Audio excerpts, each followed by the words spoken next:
Institute as well. So without further ado, and to give all the time needed to We Are, I would like to turn it over to Brittany and Ms. Rhonda at this time. Thank you. Thank you, Sharonda. It's so good to be back with all of you. Here we are for our second session together. And thank you, Rhonda, for putting up the slides. All right, so my name is, and I'll wait for it to get on the screen here, is Brittany Del Rosario. I'm the Children and Families Program Coordinator with We Are, and I'll let my co-facilitator introduce herself. Good afternoon, everyone. I'm Dr. Rhonda Taylor Bullock, co-founder and lead curator here at We Are, and happy to be with you all for the second week in a row. All right, thanks, Rhonda.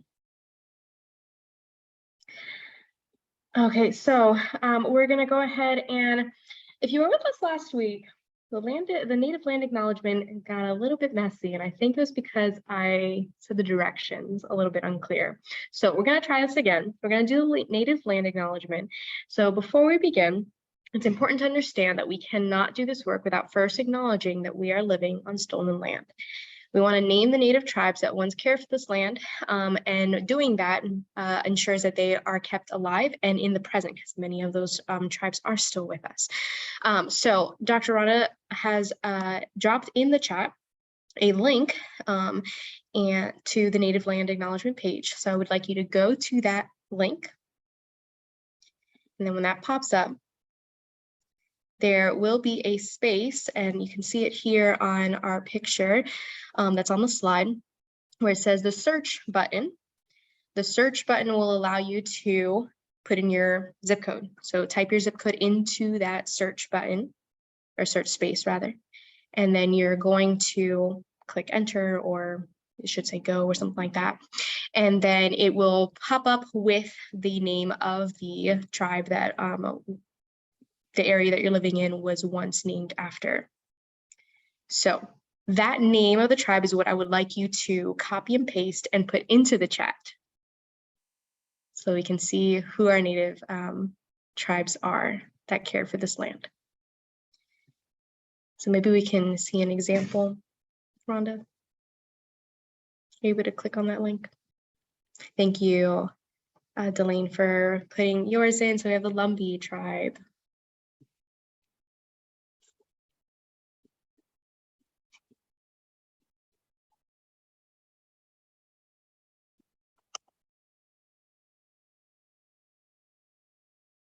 Sharonda also, and our Jackson Lumbee as well. Thank you for sharing. Many of us might have the same native tribe names, but thank you for adding those in. Sunshine, and do forgive me if I'm pronouncing any names incorrectly, the Chiraw tribe. We do have an example being put up here on the screen. Thank you, Rhonda. So our zip code goes into the search. You press the one that corresponds with you, then it'll whip you around to your location. And then the native tribe names, all of them will show up. Down at the bottom of the screen there. So thank you so much for those of you that have added those. Barbara added yours as well, Lumbee. So thank you. I just wanted to make sure that we did that correctly this time. I got a little bit muddled from my unclear directions last time. So I wanted to make sure that you all had those clear directions, and also that you share that resource with anyone that you know, really. In any workshop that you're in, always remind folks that the land that we're on is not ours to claim. Previously owned and cared for by native tribes. So thank you for that.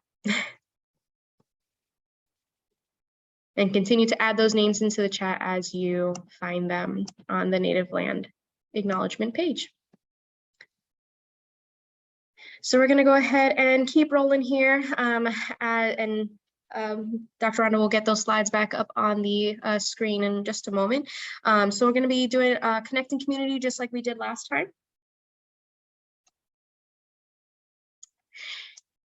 And so we're going to share your name, your pronouns, your role in your work community, and what is one hope that you have for your engagement with your literacy kit.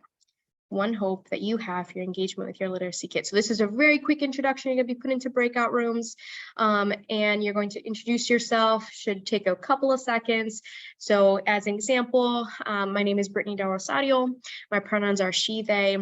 I'm the Children and Families Program Coordinator with We Are, and my hope for your engagement with the literacy kits is that you're open to the experience, you're open to the materials in there. So very quick introduction, no long essays or dissertations here. So in just a moment, you'll be placed into breakout rooms. Introduce yourself using the directions in the chat, and then we'll see you back here in just a minute or two.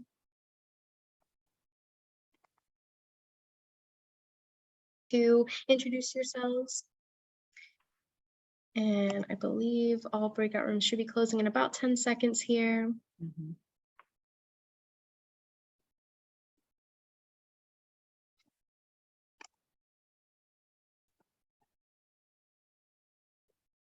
All right, you're good to go. Okay, so thank you for introducing yourselves to each other. Hopefully you were able to share that hope with your group, and we'll go ahead and continue here.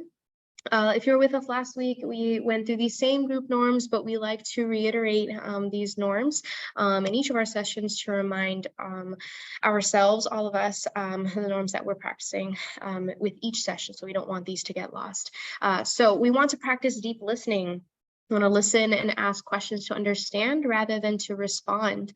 We want to try not to interrupt folks. It's a little harder virtually, but you can use the raise hand feature, things like that, to try and be as polite as possible. And then stepping up and stepping back is a big one. If you know that you are the kind of person that likes to say a lot, talk a lot, answer all the questions, that's great, but we want you to try and step back so that other folks that may be a little bit more hesitant have a chance to share their ideas. And if you know that you are a little bit more hesitant, that you kind of push yourself a little bit to engage with the content today. Yes, and we want to be present while here. Be mindful of reactions to content and dialogue in your body. Check our defensiveness when it arises and make space to listen. And we want to utilize gracious honesty. Another way to be present, we invite you all to participate with your camera on. That will help us to have a much fuller and engaging session. We do realize that some of us are zooming in from places that may not be feasible right now. But if you are in a place where you can turn your camera on and participate that way, we would greatly appreciate it. That's just another way to be fully present today. We want you to say what you mean. So consider your purpose in sharing before sharing. Avoid generalizations and use I statements. So don't talk for an entire group of people, but rather just talk from your own experience. And then apologize for the impact of your comments or our comments more than our intent. So there's a big one for us. What you say may harm someone, and that may not have been your intention, but the harm was still caused. So we want to make sure that we're apologizing for that impact rather than what we intended. And lastly, be open and willing to learn. And these are ways that we invite you to do that. Expect and lean into discomfort. We tell people, if you hear something that makes you uncomfortable, pinpoint it by rubbing your ears, tapping, press down on the seat of your chair, feel the weight of your body and get grounded, and ask yourself, what about this is making me uncomfortable? Then we want you to lean into that discomfort, because that's the place where transformational learning will occur. We want to allow constructive friction, expect and accept a lack of closure. We're on a journey. It's a marathon and not a sprint. And then we invite you to relinquish the feeling to critique the presentation and instead focus on the content. And I'm sure Sharonda and her team will be sending out post surveys afterwards where you can share, you can give feedback at that time. If you think we might have missed one, feel free to add it in the chat. Otherwise, we will keep going.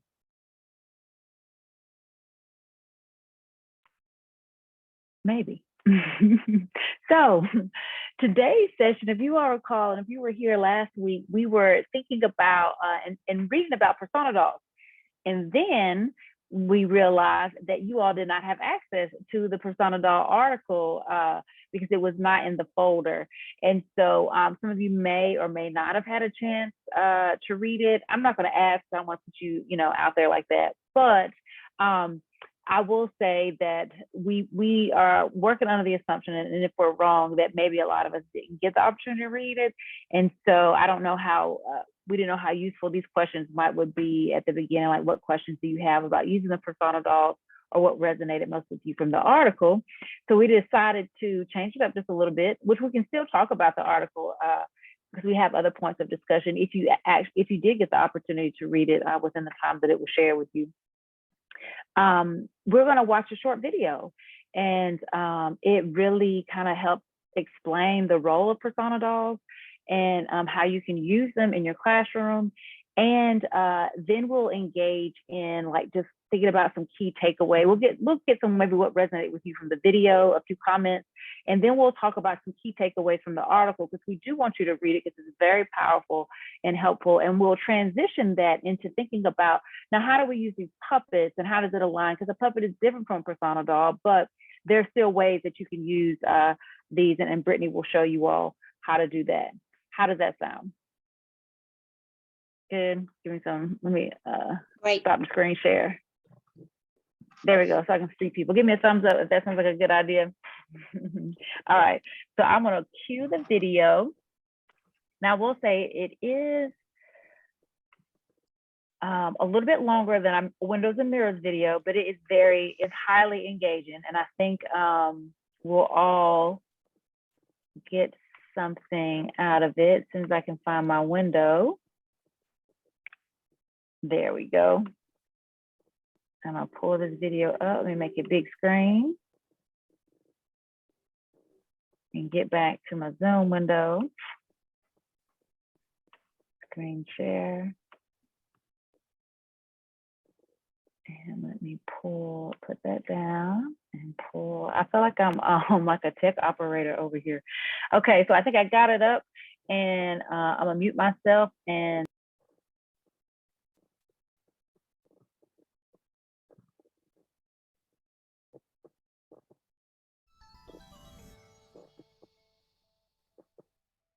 Sarah says that she can hear.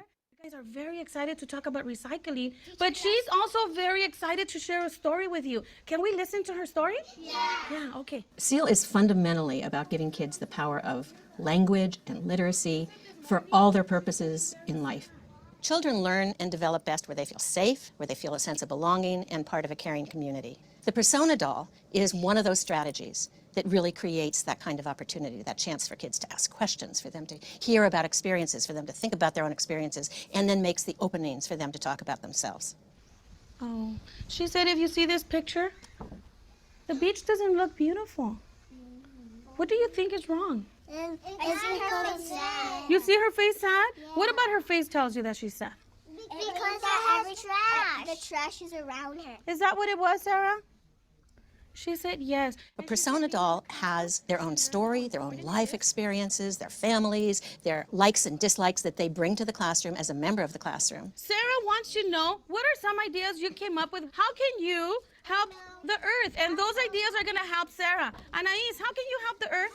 You need to be a superhero for you to protect the earth and throw the trash where it goes. Yes, and a superhero of the earth is called we protect the earth when we are conservationists. The teacher brings the doll out, and the teacher kind of controls how the doll becomes used in the classroom.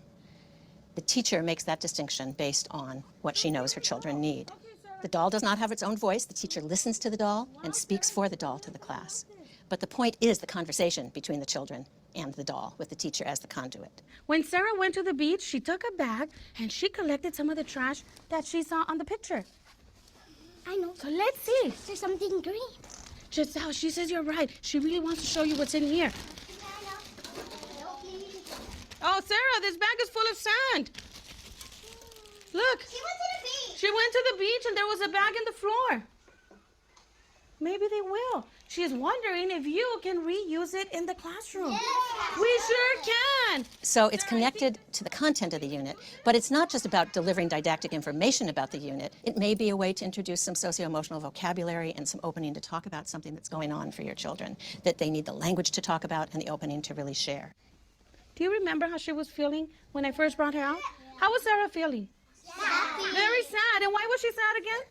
The trash was around Trash her. was around. So let me ask her how she's feeling now. Sarah, how are you feeling now? You know what? Sarah says thank you. Sarah says you've given her so many ideas and how she can practice her conservationist skills. And Persona Dolls really grew out of the Pacific Oaks anti-bias curriculum back in the 70s and the attempt to find ways for children to deal with issues of diversity. It has become a vehicle, Persona Dolls, that is used internationally, really, including in South Africa in the post-apartheid days to help children talk about race and skin color. It's been used in the Middle East between Palestinian and Jewish children to really talk about religious differences and being in the midst of basically a war. But here in the United States, it also gets used just to talk about the rich diversity of our communities, which children are trying to make sense of. In this next segment, we'll see how Mohandas creates the opening to talk about the feelings of pride and the feelings of being ashamed. Friends, Mohandas is really happy he gets to spend the morning with you. Last night, he was so excited that he was going to see you again, he couldn't go to sleep. He stayed up? Yeah, he stayed up really late last night. Are you feeling really tired now, though? Oh, good. You're not too tired? Okay. He's not feeling too tired. I think he's mostly feeling really excited that he gets to see you again. Young children can invest dolls with all kinds of feelings. They know that they're dolls, but they feel the feelings of the doll. They accept the story of the doll. Their imagination opens up the realm for them to relate to the doll with the kind of empathy and connection they would in another human relationship. Really? Is it okay if I share that with them? So, Mohandas really doesn't want us to say his name out loud. What? He doesn't want to be Mohandas anymore. Do you remember last week when he came to visit you, how excited he was to share about his name? He was feeling so proud of his name, and he told you all about his name? Yeah, so can you say that word proud? Proud. Is there something that you feel really proud about? Think about it for a second. I feel proud that... It can be a way to introduce vocabulary and feeling, but doing it through connection and through empathy with this doll that's had an experience. I feel proud about I was carrying up my sister. You were helping to carry your sister? Yeah, you were being a really good helper. Thank you. Does somebody else want to share? I helped my sister do her homework. You feel proud that you helped your sister do homework? That's wonderful. I feel like something really hard must have happened to make him feel uncomfortable about his name or ashamed about his name. Can you say that word with me? Ashamed. Ashamed means that you feel really uncomfortable or embarrassed about something. Not a little bit, but really embarrassed or really uncomfortable. So last week, Mohandas went to a big running event. I don't know if you know this about him, but Mohandas loves running almost more than anything in the whole world. And when it was his turn to run, his friends were cheering him on, and his parents were cheering him on, and his sister was cheering him on, and he was running his hardest that he could run. And then after the run, he was standing at the snack table because he was really thirsty and really hungry. And 3 kids came up to him, and he didn't know these kids except that they had all been running together, right? And the kids started saying, Mohandas? What kind of name is that? Mohandi, Mohandas, Mohando, Mo. Who would give a kid a name like that? And Mohandas was shocked. So what happened? Shocked, like so surprised. He wasn't expecting it. And it kind of made him freeze, just like that. He was so shocked. And it kind of touched his heart in a way that really hurt in this moment. In this situation, Mohandas has been teased because of his name. And we know that many young children are teased about their name or their skin color or their family religion or something, and it's very startling to young children as they first encounter that kind of reaction in the world. Mohandas becomes the vehicle for raising that issue, opening it up for children to respond if they've had the same, and then to engage in the problem solving. And this is where it becomes very powerful, because they want to help Mohandas. How does it feel for you all to know that Mohandas's feelings were so hurt? Grumpy? It makes you kind of grumpy. It makes you feel sad. Because you need to go. You need to go. Mohandas needs to go Yeah, it's just he hurt himself. away from where the kids were. Is that what you're saying? That's a really good idea, right? Are there other things that you could think of that would help him feel better? I know, you can make a new friend. You might find a new friend or maybe hang out with some new friends. Or you can run next to somebody else. Or, So that's, or you can be by yourself. you might take some space and just really be with yourself for a little while. Yeah. I'm wondering, what might Mohandas say if he sees these kids again at another running event that are Maybe about he can himself? talk about his own name. Maybe he could tell those kids about his name so they could understand his name? Yeah, and Wow. then Mohandas can tell their friends their new name. Wow. What do you think of that? She was suggesting that you share what your name means to you. Persona Dolls gives us a way to talk to our children in our classrooms about what we can do to help each other feel better, to share ideas about what that might look like. And a Persona Doll's power is unlocking that problem-solving and empathetic side of young children and giving them ways to handle the big issues in their lives. Mohandas is saying that he is really loving hearing your stories, that it's reminding him that he actually really, really loves who he was named after. Yeah, right. He's named after Mohandas Gandhi. And you're remembering that you actually feel really proud about that, huh? Yeah, when we tell these stories, we get to really remember what's important to us and carry it with pride.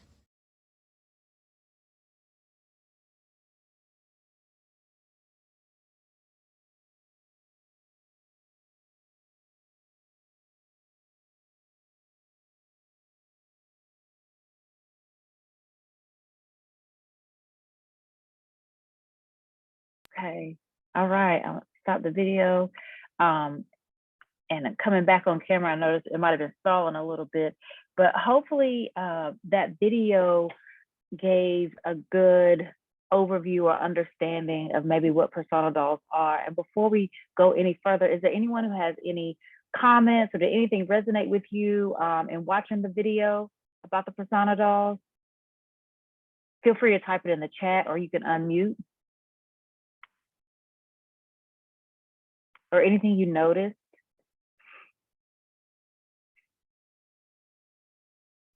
I love the idea of using them. I was telling Sharonda earlier, I'm ashamed to say this, but I've never heard of persona dolls. And I think this is something that I really would like to look into and maybe use it here at our daycare center. Of course, they have dolls, puppets, and all that, but I've never really experienced using the persona dolls, but I really like it. Thank you so much for sharing that, Barbara.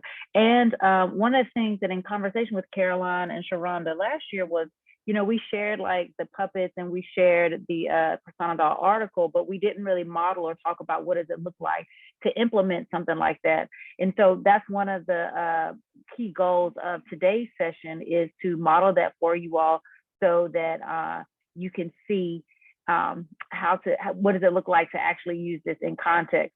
So one of the things that I'm gonna do before I pass it over to Brittany, I did want to share with you all just a few key takeaways from the article that we think are important for us to know as far as, you know, what the article really teaches about how to use the dolls. Because it's one thing to be like, here's these dolls, use them in your classroom.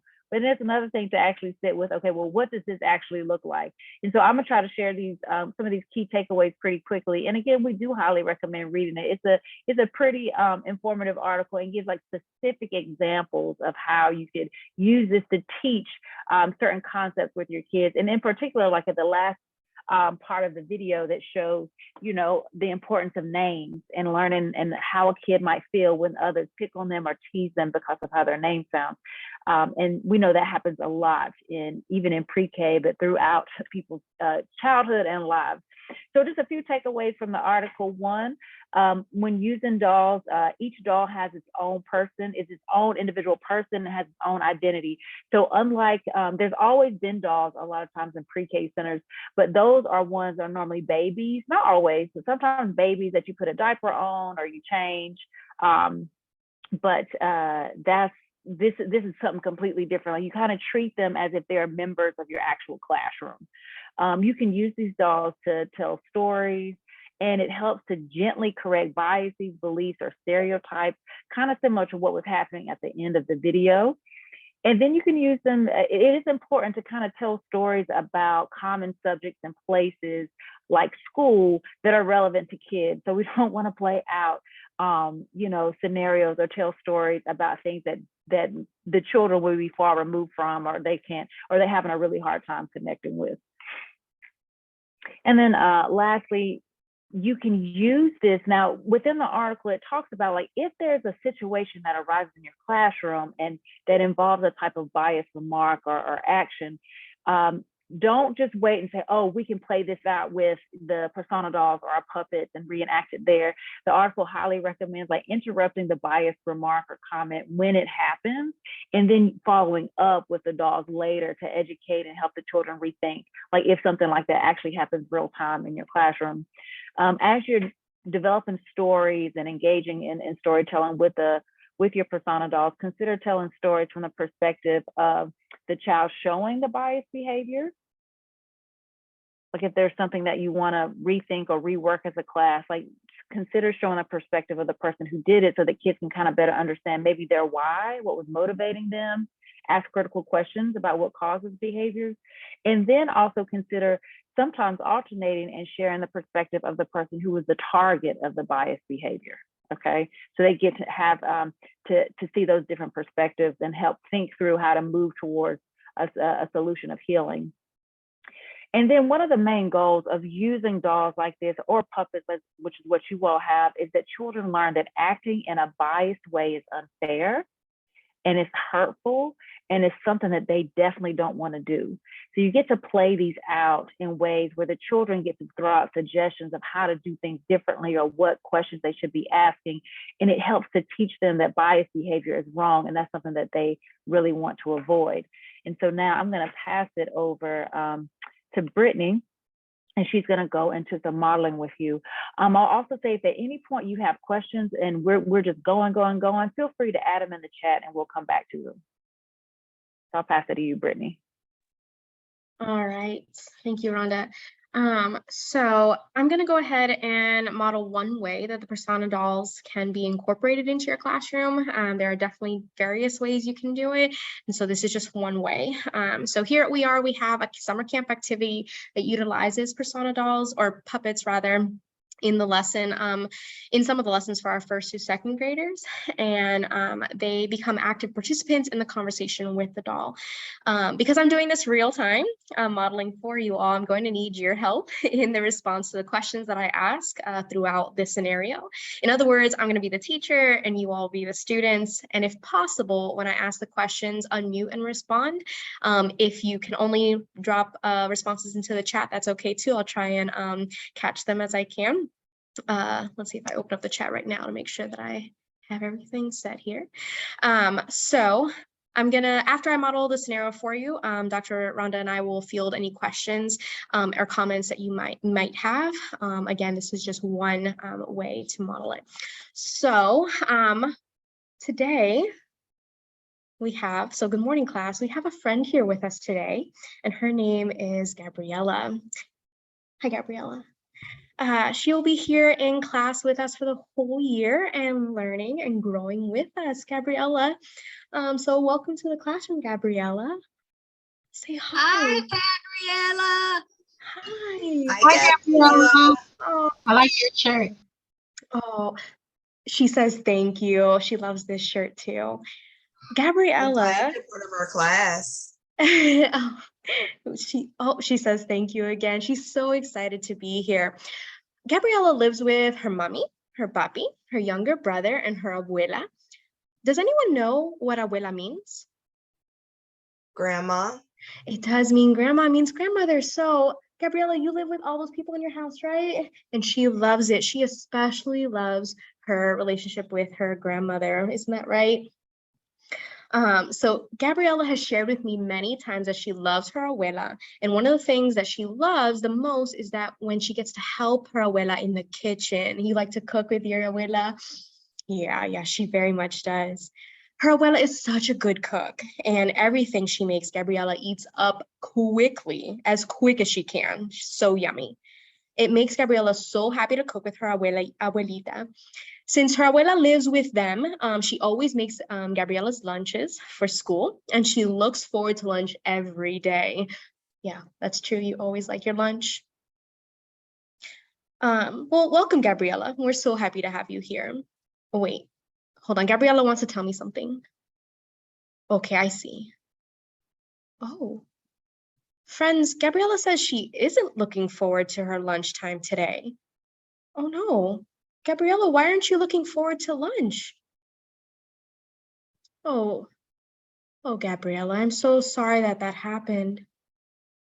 Oh, yeah, your friends are asking you why. Why are you sad? Why are you not looking forward to lunchtime? Is it okay if I share your story with our friends?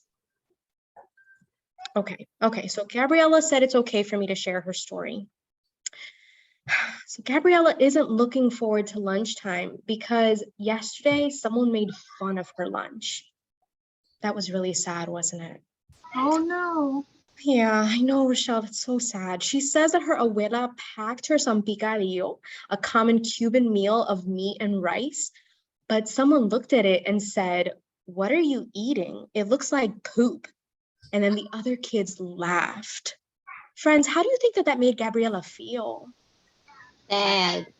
Sad. Definitely so Gabriella sad. can eat beside me today. Oh, well, we already have some suggestions of what you can do to make that better. We feel so bad that that happened to you. Friends, what do you think Gabriella should have done in that moment?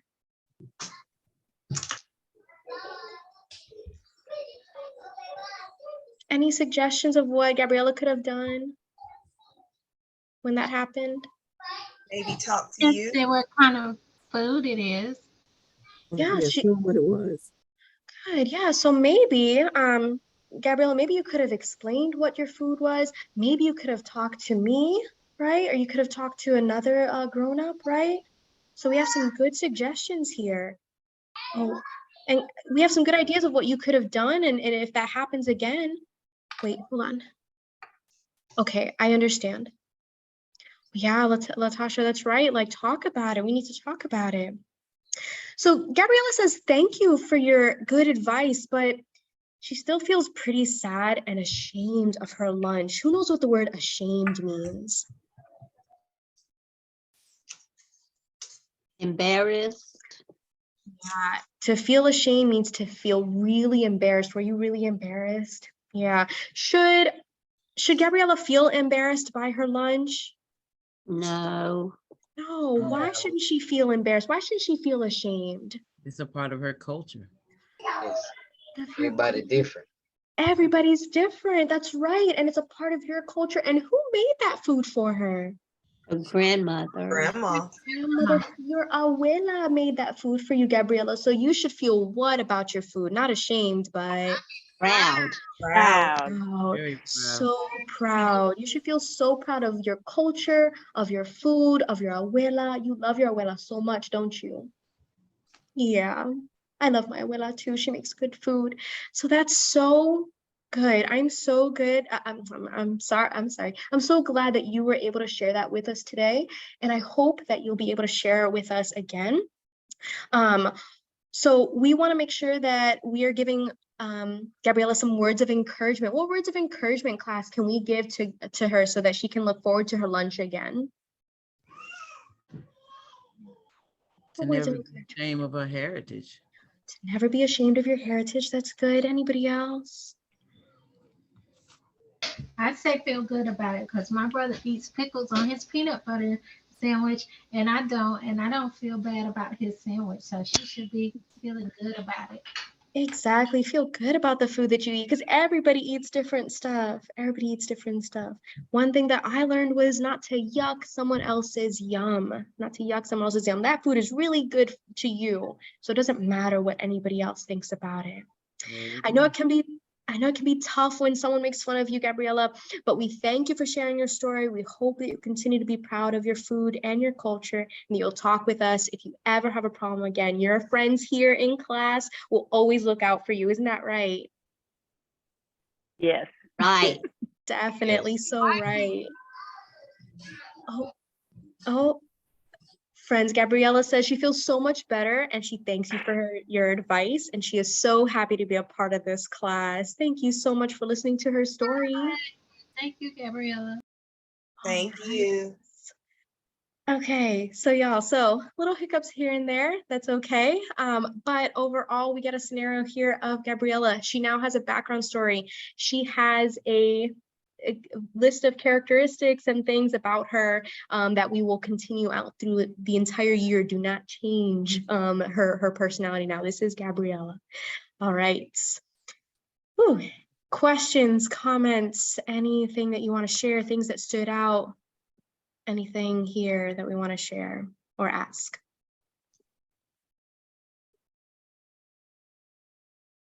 Thanks, Barbara.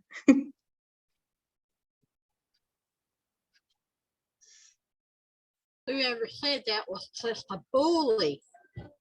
I know bullying is a big thing now. I think definitely so true. Yes, in terms of bullying, and that story actually comes from an incident in my own life that happened to me when I was younger. If you were able to read the article, if you get a chance to read the article, some of the scenarios that they share are actually from real events. So we're thinking about ways that we can incorporate some of the things we're hearing, and when the kids are having lunch, when they're out on the playground, the scenarios that they're talking about or acting out really for their own selves, and how we can use adults to kind of help talk through that. I do like that you are giving the child a voice, especially for the children that will naturally just talk and speak to other adults, but this kind of models that for them, that it's okay to share your story. Definitely so true. And one of the things I wanted to make sure that I was really clear about too was asking her if I could share her story, asking permission, giving children the authority over their own stories as well. So not only was I was helping the adult model talking to an adult, but as an adult, I was also modeling asking permission from a child. Any other, and thank you for the praise in the comments. All right, Dr. Rhonda, anything you wanted to add? Oh, go ahead. Yeah, I was just going to add on that in our summer camp, we had stories like this as well with first and second graders. Also third through fifth grade, but in first and second grade, that's where we prioritize using the puppets and reenact or retelling a story or sharing a story. And that's how that became now a part of some of the work that we do, because we listened to the kids and the stories that they shared. And we imagined that, children in the centers will already have some of their own stories too. So listening to them, as Brittany was like modeling, like hearing from them and validating whatever story they had, and then now using that and incorporating it into some type of teachable moment with the dolls or the puppets that you all will be using in class. I would like to say that the dolls make the children feel so comfortable, and also gives them the idea that I can trust adults and they can relate to those dolls, and it gives them a better understanding of how things are really working in the real world. And these are things that they are facing every day, and I just think it's just awesome. Yeah, and when we would do it in the camp, like the first 2 years, and you have kids in the summer, first, second grade, they're rolling around on the floor, playing each other's hair, just making noises, pulling teeth, losing teeth, all these kind of things happening. And when we would pull the puppets out, you could hear a pin drop, because they were so, just like you were just sharing, they were so engaged and so in tune, and they know it's not real, but for some reason they have a care and a concern, and they really want to hear, like as Brittany was telling her story, like, we really want to hear what happened to Gabriella, right? And that's really what, in real life, we saw that for ourselves when we pulled the puppets out to engage in some storytelling with them.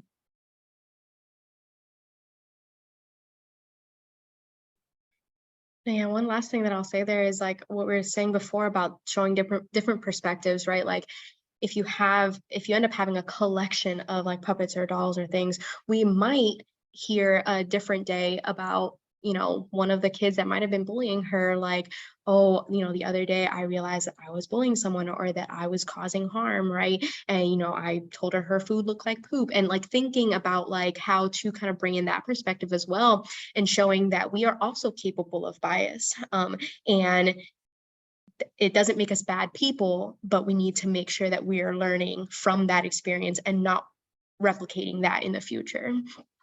So today we got Gabriella's experience. Maybe another day we would have gotten one of the other kids that might have bullied her, and finding the deeper root problem of that. All right. All right, so what we're going to go ahead and do is for the next few minutes, we're going to go into small breakout rooms, and you're going to get a chance to further discuss the ways in which you feel like you could use these dolls or these puppets in your centers. So what situation, so you're going to discuss these two questions, which are going to appear in the chat in just a moment. Excuse me. What situation have you seen in your center among the children that could benefit from further exploration through the use of persona dolls? And we have some examples there. And then what skills or stories do you think you could teach through the use of the persona dolls? So kind of two overarching questions there for you to think about in your group, and you can do them in either order. And we'll get those questions into the chat. Yeah, I had to stop sharing so I could get to the I kind of the figured. document, the copy. So give you a second, y'all, and I'll get those questions dropped for you. I have them right now in there if you would like. Oh, you already got it? Go ahead. Yeah, I already got it.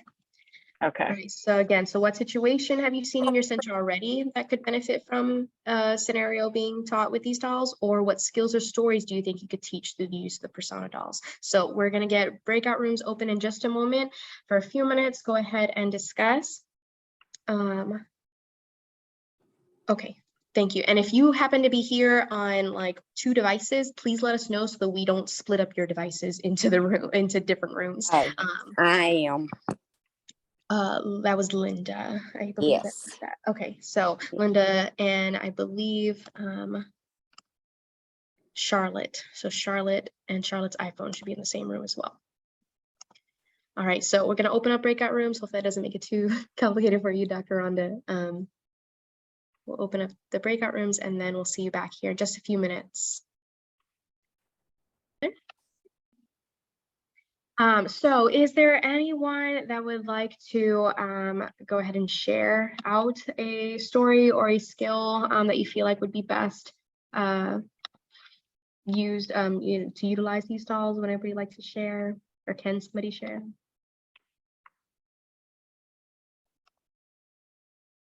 Maybe just a recap of what you talked about. Well, this is Charlotte. I'll be real quick. Hi.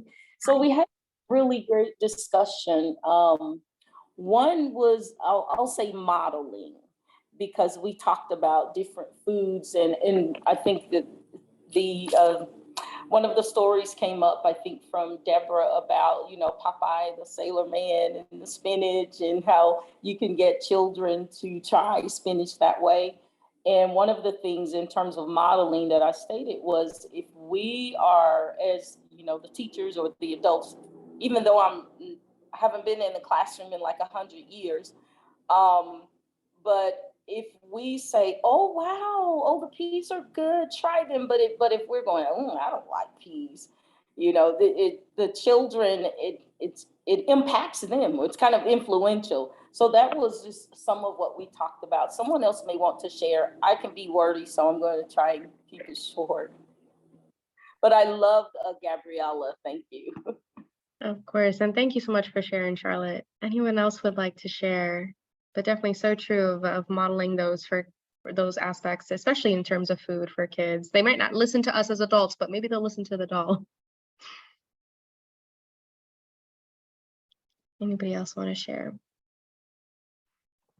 One of the things we brought up in our group was like a type of disability. One example was just the wearing of glasses.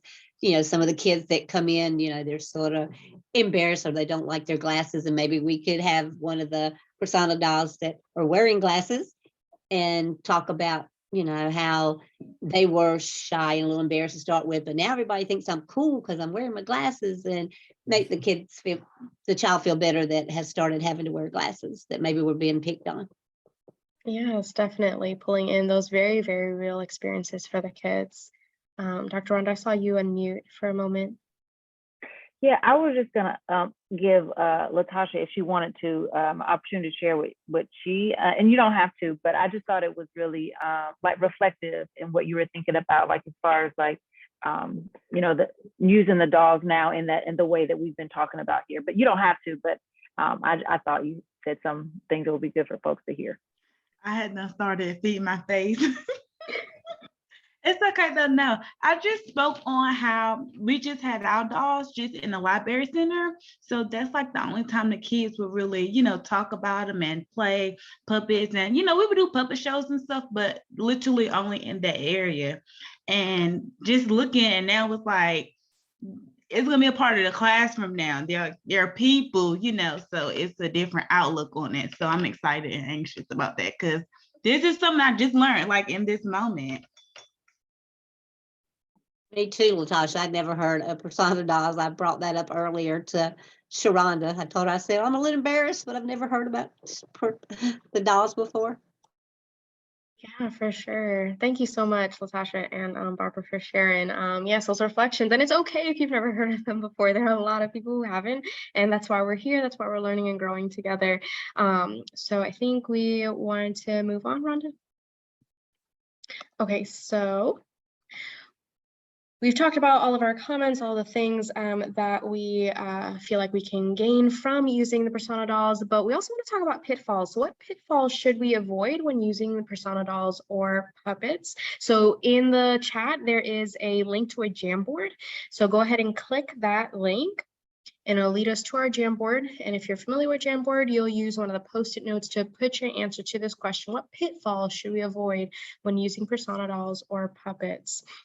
So we're going to head to our Jamboard. So click on that link in the chat.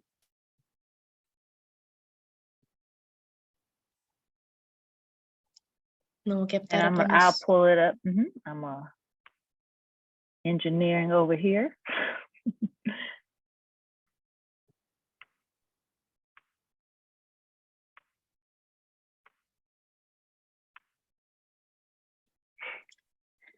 All right, so, and I see already a couple of responses here. I'm gonna make sure we're not moving our title there. So if you're not familiar with Jamboard, you're gonna go ahead and go to the toolbar on the left, and that fourth button down is a little Post-it note. You'll click on that. It'll come up with a text box. You can choose the color of your Post-it if you would like. You'll type your answer, you'll click save, and then your Post-it will pop up on the screen. And you can always move it down. You can also use the text box. That's the second from the bottom, if you would like. Which will also, if you use the text box, you'll then just click onto the screen, start typing, and then you can make it bigger or smaller, preferably a little bit smaller. And don't forget to move your Post-it so it's not blocking someone else's. So what are some pitfalls that educators should avoid when using persona dolls or puppets?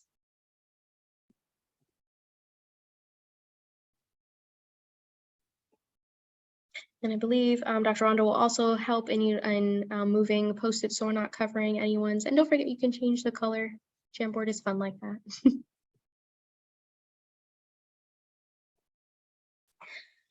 All right, so go ahead and take like 30 more seconds to add your response. I see a lot of them coming in now.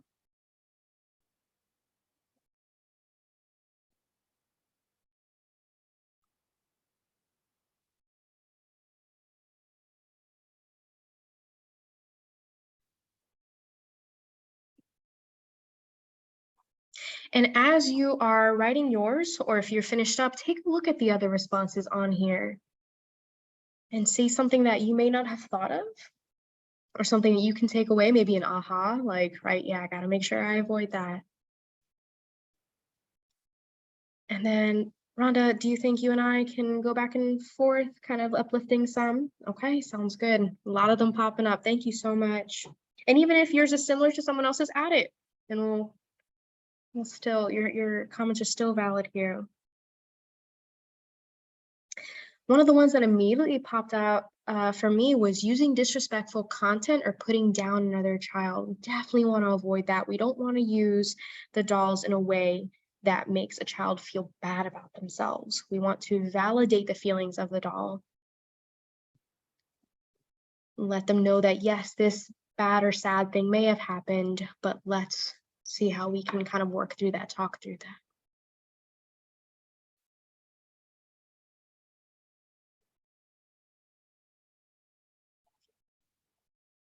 Stereotype things that we want to try to avoid: stereotyping, we want to be thoughtful and use appropriate and respectful language. So we don't want to, and that is definitely one pitfall that we have to tread lightly, because sometimes we're not always aware that we have biases. And I saw someone else like not knowing your own bias.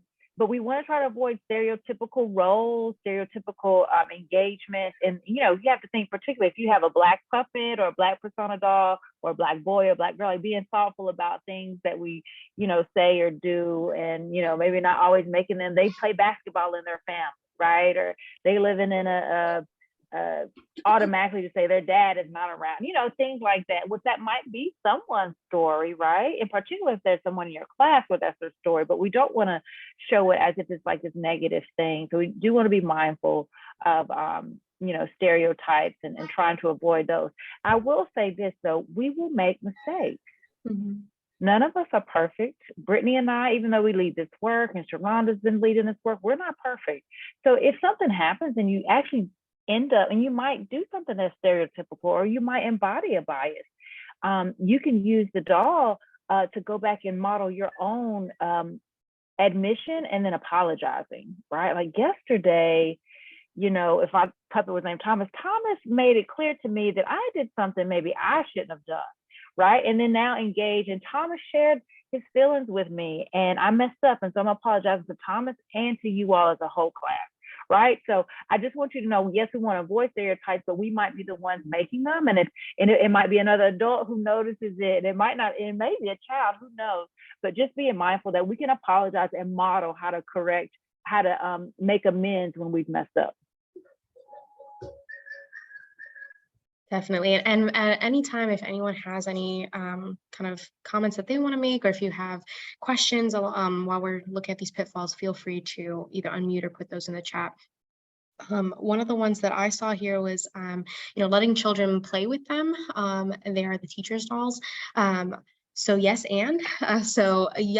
you should not be letting the children play with them. These are not dolls to be, babying and pulling their hair and things like that and swinging them around, right? We're not gonna play with them like that.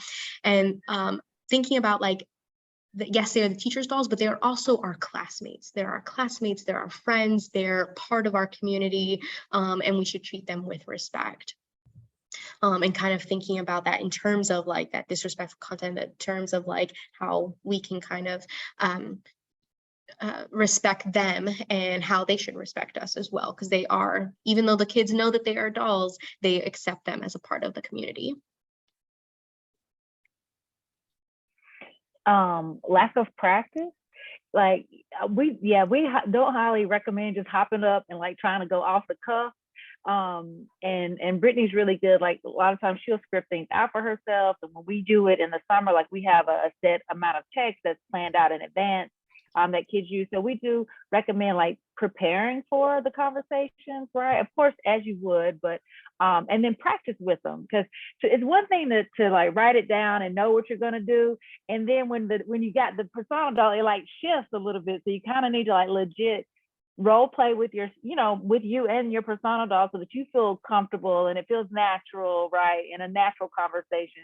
So definitely getting some practice in and doing this work.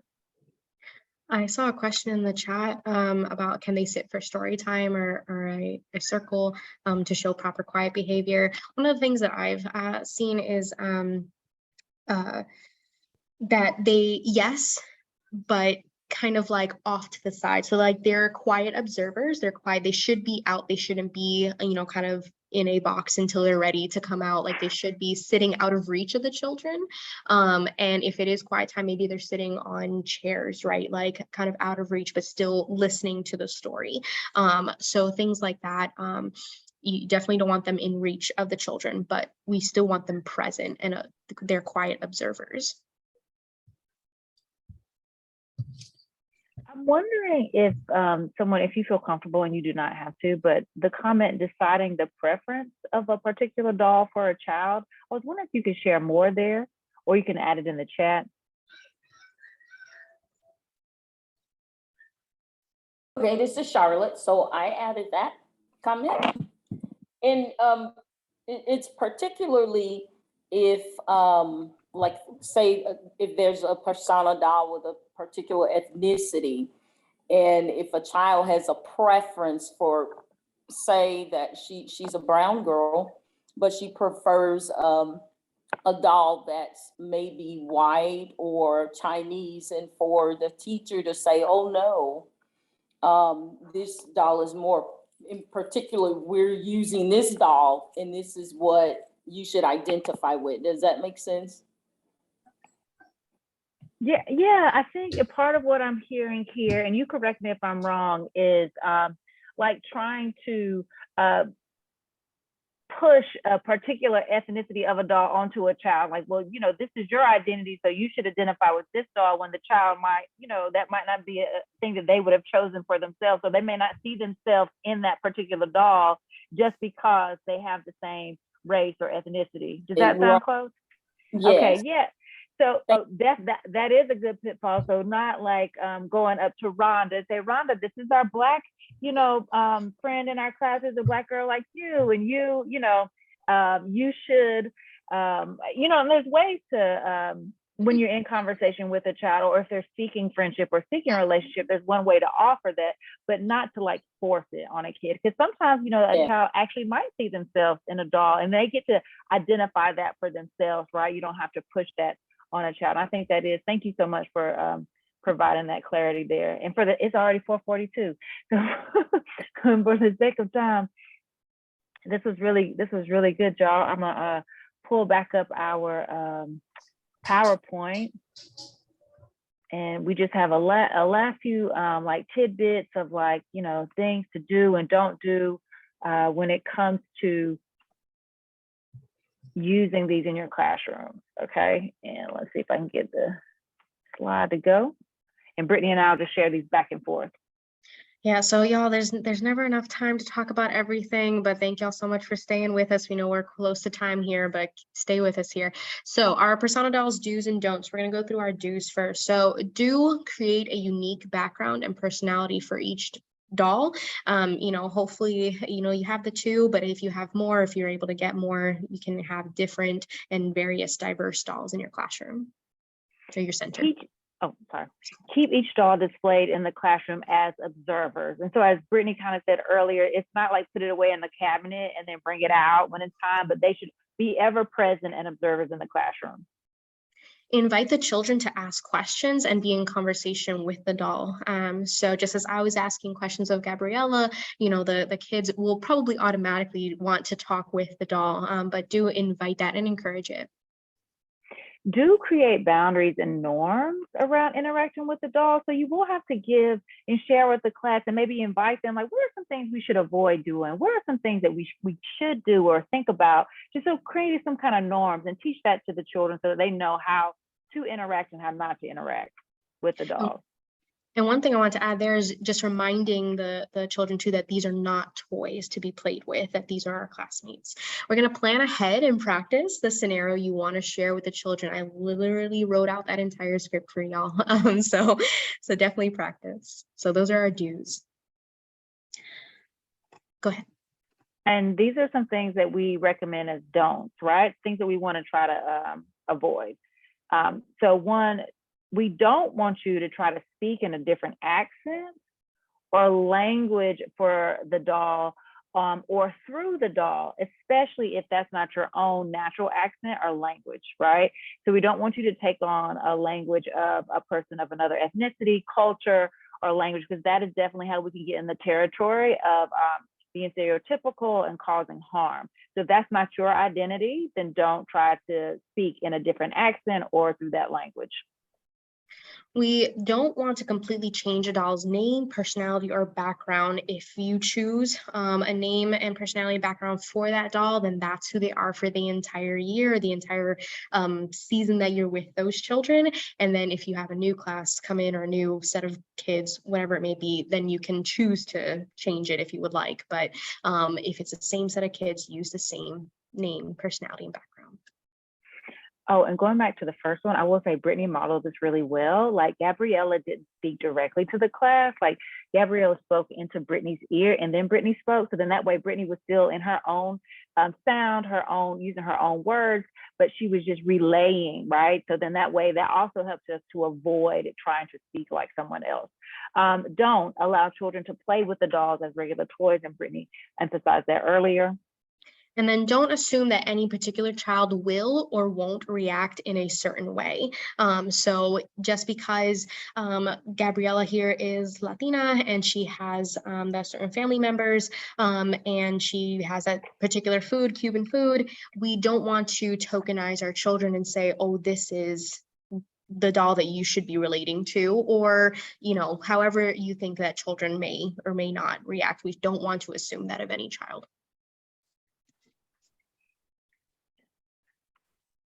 All right, friends, just 1 minute over.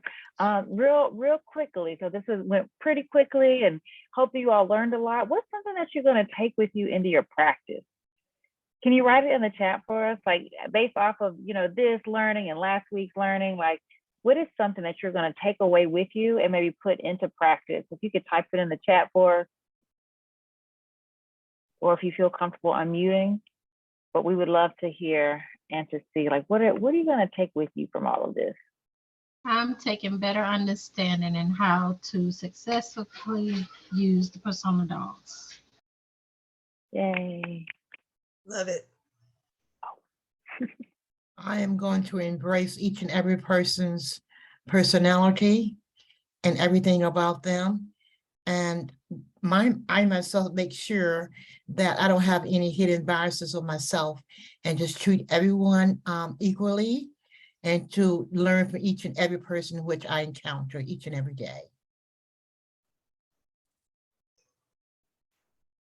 Beautiful. Do you want me to read what's in the chat, or? I was just about to say we have a few coming through the chat. I'll go ahead and read them. So using the dolls to really help the children with those areas of concern, using cultural diverse dolls as persona dolls, the persona dolls and the importance of its background and not being biased, awareness of the different cultures, how to better communicate with the children, a new way to communicate with kids in a way that will help them understand in different cultures, the different cultures around them and their feelings, definitely. Awesome, great takeaways. And also reminding yourself that to be gentle with yourself too. You know, definitely take these with you and know that it's okay. Like it's okay if you mess up a little bit. It's okay if you make a mistake, you just come back and, try again. And, bring it up with the kids too. Kids like to hear, even adults say that they're sorry and that they need to learn again. So it's okay to be a little bit vulnerable. All right, thank you so much for everybody that shared. We have been truly honored to be in this space with you. Thank you so much for engaging so much with us today. It definitely made the experience so worthwhile. We hope that you'll ask questions if you have them. Feel free to reach out. And of course, you can always reach out to Sharonda and she'll relay questions if you have any. But otherwise, and Sharonda and Rhonda, please say things if you have to say them. No, I'll just say that we're really excited to still be in community with Farm to Early Care and Education, and we're really excited that Brittany has joined our team and she'll be taking the lead. And so as you all continue to learn with us throughout the rest of this year and then moving forward, Brittany will be holding down the fort for the team. And I'm just really happy that Sharon and I have now been cool for like 5 years. And all I can say is thank you to both of you. Brittany, welcome. This is, your first time training with us. I love it. And everybody online basically loved it as well because everybody was very interactive today. This is the perfect way to end our summer session with our learning burst. I want you to know that I'm going to try to take what you did today. When we were in breakout, I spoke with Emma, and I'm going to use some of that at our institute next month for past collaborative members who have kids and probably are still struggling trying to figure out what to do. So thank you. There are no other words. I forgot your name. I'm sorry. What's your name again? Gabriella. Gabriella, thank you so much for coming today. I so appreciate you, and we learned so much because of you. Everybody is just putting everything into the chats, and again, I'm just grateful. And there will be watch parties. So and we have it recorded, so we'll make sure it's on our website as well. So I thank you all. If all hearts and minds are clear, I thank you for staying with us. I thank you for the collaboration that we have with We Are. I thank all of you for coming this summer. Thank you, and we will continue. Let me know what you need. I am here. Have a great rest of your day. Thank y'all so much.